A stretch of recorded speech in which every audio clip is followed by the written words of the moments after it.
तुम ही हरिश्चंद्र हो? जी। इक्ष्वाकु के गांवों को नष्ट करने वाला अयोध्या के राजा तुम ही हो? जी। क्रोध में मनुष्य का विवेक मर जाता है। मेरा विवेक मेरे वश में है राजन।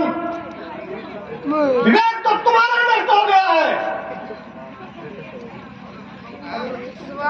ऋषि के दरबार में प्रवेश और निषेध कर दिए हो। नहीं ऋषिवर, ऋषि ब्राह्मणों का हरिश्चंद्र सदा स्वागत करता है। दीन दुखियों के लिए मेरा द्वार हमेशा खुला रहता है।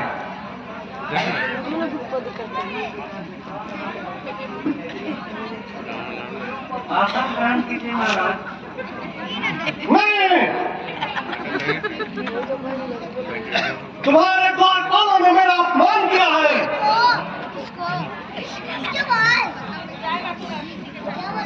मैं चाहता तो उसे अपने साथ से भस्म कर देता। शायद उसे नहीं मालूम विश्वामित्र के क्रोध में जलाकर उसे राख कर देती। विराजिए महाराज।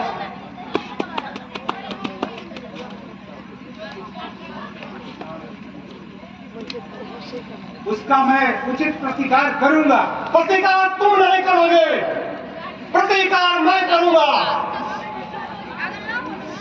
विराजिए। जैसी ऋषिराज की इच्छा।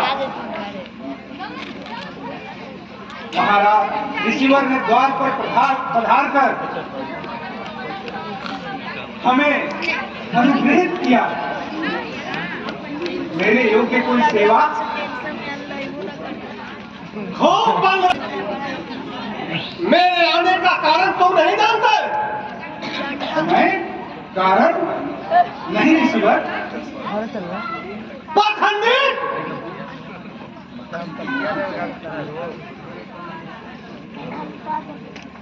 आपके दर्शन से मैं कृतार्थ हुआ, लेकिन मैंने स्वप्न में कभी मिथ्या भाषा का प्रयोग नहीं किया।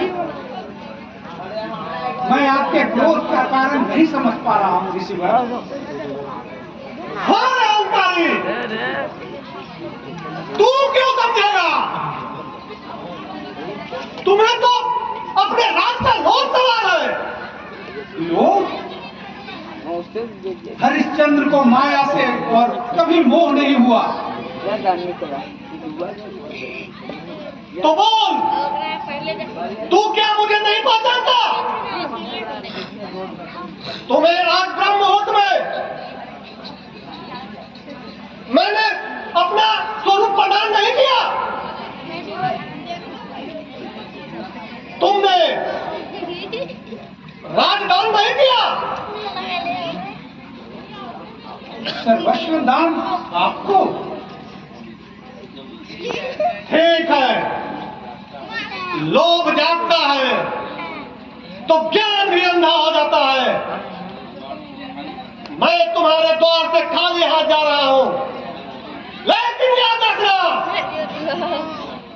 ऋषि का दान दिया हुआ महाराज उसे कभी नहीं भोग सकता। तुम्हें इसके पाप का फल भोगना होगा। ऋषिराज, रुकिए ऋषिराज। मेरा मार्ग छोड़ दे।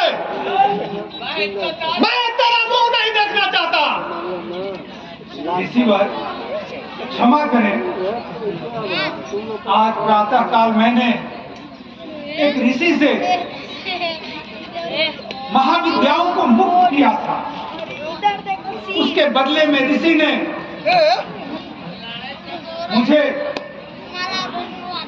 मुझसे मेरा राज्य मांगा